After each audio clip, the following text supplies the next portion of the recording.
Welcome sa Pinas Showbiz News ngayon. Para sa video natin ngayong araw, meron na naman po tayong fresh at nagbabagang updates patungkol kay Maine Mendoza at kay Alden Richards. Kung tunay mong mahal si Maine Mendoza at Alden Richards at ngayon ka lang nakadalaw, di naman kaya ay naligaw sa channel na ito, please po, i-click mo na yung subscribe and bell buttons para lagi kang updated sa mga kaganapan kina Maine at kay Alden. Ang pag-uusapan po natin ngayong araw ay ang ilang araw na rin naman po. Actually, ilang linggo na rin naman po na ginagawa ito ng binansagan po nilang mga VIP host, no? Ng Eat Bulaga. Kung saan kahit nga po si Maine Mendoza ay hindi po nakaligtas sa pandidiri po nila sa mikropono po na may laway o di naman kaya ay ginamit po ng iba. Tapos talagang ipakikita pa sa camera na lantaran nilang pinupunasan ng mikropono. Okay? Yan po yung kinaiinis ng ibang mga fans ng ating Maine Mendoza, di ba? Kinaiinis po nila na bakit daw talagang ipinakikita pa sa telebisyon o sa camera na kinakailangan punasan yung laway na mikroponong ginamit ni Maine Mendoza. Yun yung nakapagpainit ng ulo nila na mapapawaw ka. Kaya naman pala binansagan nilang VIP no na host ng Eat Bulaga itong mga ito dahil nga po sa ganyan ho kaarte. Sabi nga po ng mga netizens at mga fans, no? At hindi rin natin palalagpasin, ito pong ipinipilit nila na dapat daw ay laging kay Catherine Bernardo lang daw po pumupunta si Alden Richards kasi si Alden po ang nagsabi na sa glam team daw po ni Catherine Bernardo ang kanyang pinuntahan at hindi talaga si Catherine Bernardo. Okay? Nagkakaroon na po ng pagtanggi dito po sa kampo ni Alden Richards. Mamaya, i-detalye po natin yan. Sabi ko naman sa inyo, basta't may kinalaman kay Maine at kay Alden, araw-araw po natin pag-uusapan ng mga bagay na yan. At bago nga tayo magpatuloy, pahayaan nyo muna magpasalamat ako sa mga subscribers and viewers natin na patuloy po pagsuporta at pagmamahal kina Maine at kay Alden nang wala pong ibang hinihintay na kapalit. Kung meron ko pang mga kilalang mga Alden fans dyan na hindi pa nakasubscribe sa atin, sabihan nyo na sila na mag-subscribe na dito sa atin. At narito nga ang komentong napili ng aming team patungkol sa mga updates natin. Kani-kanina lamang, unahin natin na naging komento ni Miss Doris Datupan. Sabi niya rito, nasampal ang mga asyumerang Sakden fans. Akala siguro nila, basta-bastang lalaki si Alden, malinaw na malinaw ang pagkabokya ni Sakang. Huwag sana niyang ipilit ang bagay na alam niyang di naman mangyayari. Good job RJ, you did the right thing. Kundi, lagot ka kay Madam Dragona Wifey and of course, sisirain nilang reputasyon mo. Because they want to put you down, yan ang mga taong malaki ang inggit sa katawan. No? Dahil sa tinatamasa mo ngayong kasikatan. Sorry na lang. Sa kanila, good boy yata ang habi ni Mengay. Ha ha ha. Sa kanila. The Lord is always there, judging the good and the bad, at dahil na nasa good side si Tisoy, di nangyari ang madilim nilang plano. Well, isa nga po yan sa kinatatakot natin, If ever that Alden Richards, ay sabihin na natin napainom nila at nalasing nila, he was drunk, nakuyari.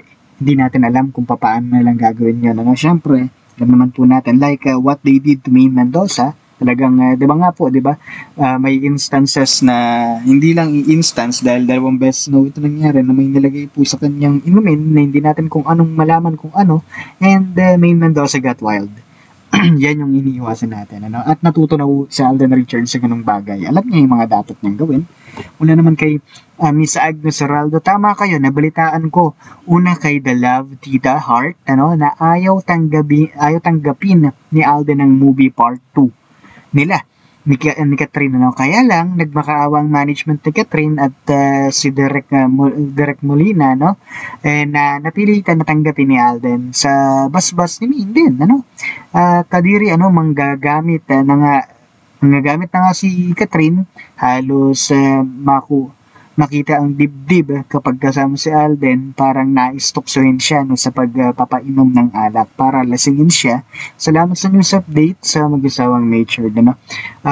Actually, I'm not fully aware on that na mayroong pagmamakaawa. Dahil hindi ko talaga inaalam yung mga solo projects na ganyan. Ano? Hindi rin po ako talaga interesado sa ganyan. Pero the fact na may ganun po palang nangyari, no? Nakakahiya nga naman na yung babae pa yung mag-initiate ng mga ganyang bagay. 'Di ba? Bala sila, reputasyon naman nila ang nakasalalay doon.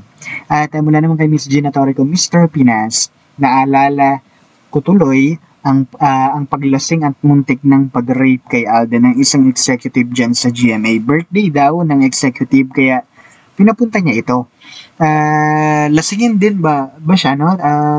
Tira-tira upang rapein din.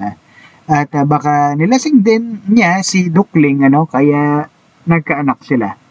Tira-tira, isa ka din, ano, bang first class guest relation officer ng GRO Showbiz. Mabuti po si Magdalena, ano, alam na mababa ang lipad, ano. Di tulad mong kalapating tira-tira na lang, ano, sorry but not sorry. Mr. Pinas. Maraming salamat po sa inyong pag-share, no? Yan din, I'm not aware on that kung sino man po yung executive na yan. Ang importante po, no? Safe si Alden, wala pong nakuha sa kanyang bagay na pwedeng gamitin para po siya ay i-bash, no? At bukod doon, hindi naman tayo papayag na kung ano-ano pang gagawin nila kay Alden Richards, ano? Hindi tayo papayag sa ganyang bagay. At ngayon, puntahan natin ang sentro ng ating mga updates.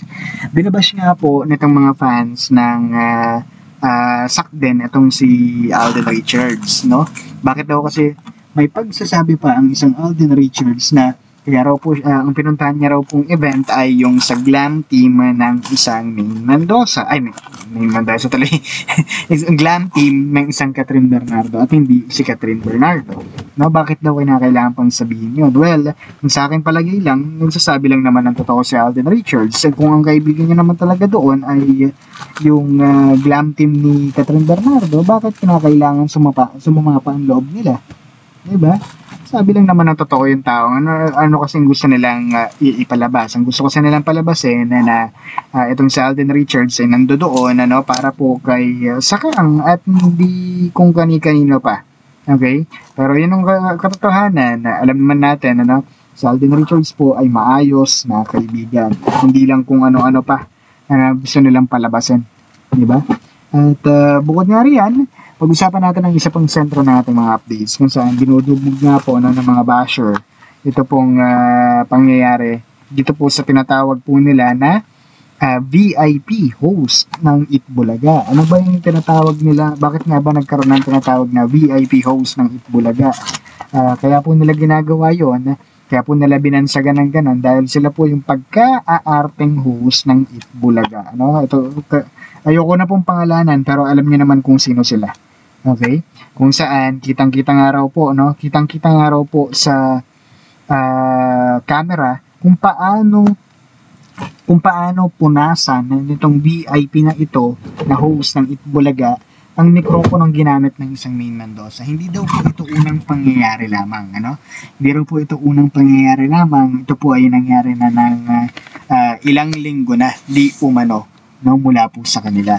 At bukod nga riyan, hindi nila matanggap bakit daw paulit-ulit na ganon ang ginagawa nila na napaka-arte raw po, hindi pa naman daw po ganong katagal sa pag-host dito po sa Itbulaga, pagka-aarte. Kung umastay, ganun naka-arte, nakakala mo mamatay sa laway ng isang Maine Mendoza. May nagkomento pa nga po dyan sa Twitter, na kung talagang magpapalinisan ng laway, baka mas malinis pa talaga ang laway ng isang Maine Mendoza. Natatawa sa mga issue nila, ang sa akin lang dito, wala mo tayong magawa ganyan ho ka-arte yung mga yan, yan ang kinuha ng management ng Itbulaga, diba? Pero ulitin ko lang, agree ako dun sa sinabi ng isa, kung palinisan ng laway, sigurado ako mas malinis ang laway ni Maine Mendoza sa kanila. Well, maraming salamat po, no, sa inyong mga komentong gano'n, ano, at least sa pag-uusapan natin yung mga bagay na yan, na may gano'n na palang bansagan na nagaganap sa Itbulaga, no, kasi hindi rin naman ho talaga ako tumitutok na sa Itbulaga.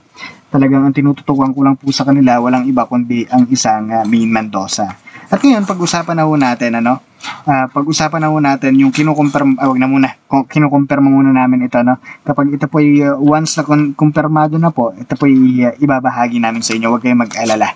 Okay?